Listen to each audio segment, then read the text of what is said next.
आज आपण गुरुत्वमध्य ह्या कृतीद्वारे बघणार आहोत। एखाद्या वस्तूचे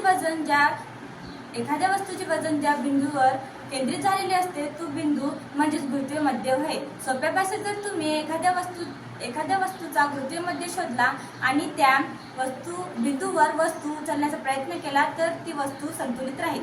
गुरुत्वमध्य हा गुरुत्वाकर्षणामुळे तयार होतो।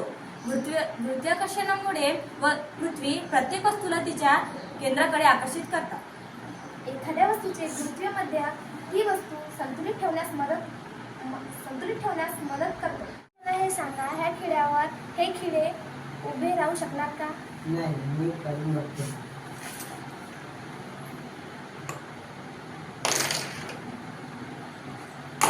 नाही।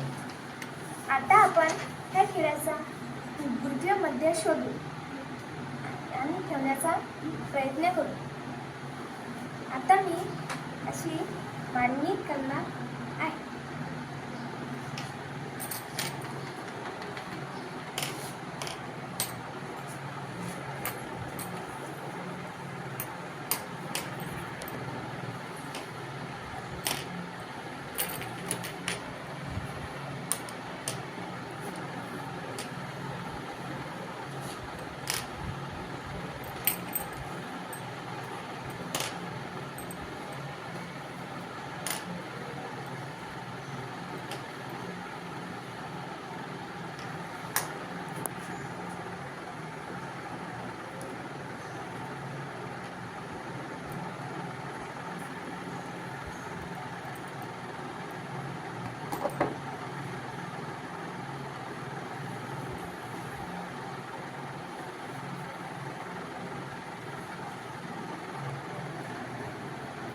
जर तुम्ही एखाद्या वस्तूचा गुरुत्वमध्य शोधला तर ती वस्तू पडणार नाही, यालाच गुरुत्वमध्य असे म्हणतात।